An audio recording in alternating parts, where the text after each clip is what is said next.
జాతీయ అధ్యక్షుల గారికి విజయ మీరందరూ కూడా తెలంగాణ వచ్చేంత వరకు సహకరించడం జరిగింది. నిజంగా చాలా కష్టపడి పనిచేసే ఒడ్డుగా జాతి మరి నిజంగా అందరూ తెలిసినటువంటి విషయం. అలాంటి వారికి తమ్ముడు ఇప్పటిదాకా చెప్పినారు, మాకు చాలా కుటుంబాలన్నీ కూడా కష్టంగా బతుకుతున్నాయి, చాలా ఇబ్బందులు ఉన్నాయి, మరి విద్యాపరంగా కూడా వెనుకబడిపోయినాము, మా జాతికి కూడా మరి విద్యాపరంగా ముందు తీసుకోవాల్సిన బాధ్యత అందరి మీద ఉన్నదని చెప్పినాడు. నిజం. మరి ఈ తెలంగాణ రాష్ట్రంలో మరి కేసీఆర్ గారు ముఖ్యమంత్రి అయిన తర్వాత మరి బీసీల పట్ల చాలా కోట్లాది రూపాయలు కూడా స్కూల్స్ అన్ని కూడా కట్టడం జరుగుతుంది.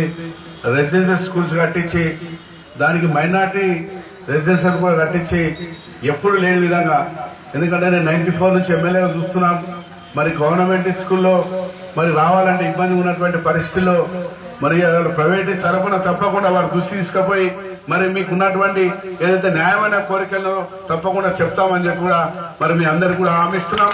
అదేవిధంగా మరి నిజంగా ఏదైతే పేదరికంలో ఉన్నటువంటి అందరికీ కూడా మరి ఇళ్లు కూడా కట్టేయబోతున్నారు కాబట్టి ఈ డబుల్ బెడ్రూమ్ ఇళ్లలో కూడా మరి ఏదైతే మరి వడ్డిన వాళ్ళు ఉన్నారో అలాంటి వారికి గుర్తించి తప్పకుండా మరి వారికి న్యాయంగా ఎవరికైతే ఇల్లు లేదో వాళ్ళకు ఇప్పించే బాధ్యత కూడా తీసుకుందాం. అదేవిధంగా ఎవరికైతే జాగలు లేవు, ఎందుకంటే చాలా మంది ఈ రాజధానులు కానీ సిటీకి దగ్గరటువంటి వడ్డల జాతి అంతా కూడా చాలా మంది మా కలవడం కూడా జరిగింది. ముఖ్యంగా హిమాయత్ సార్ దగ్గర కూడా చాలా మంది ఉన్నారు కాబట్టి అలాంటి వారు ఎవరైతే మరి కబ్జాలో ఉన్నారో, అలాంటి వారు ఎవరైతే ఇల్లు కట్టుకొని ఉన్నారో వాళ్ళకు రెగ్యులర్ చేయవలసిన అవసరం ఉన్నది, వాళ్ళకు పట్టాలు ఇచ్చేవలసిన అవసరం ఉన్నది. కాబట్టి తప్పకుండా, ఎందుకంటే మన రంగారెడ్డి జిల్లాలో 1,00,000 మందికి ఒకే రోజు మన పట్టాలు ఇవ్వడం కూడా జరిగింది.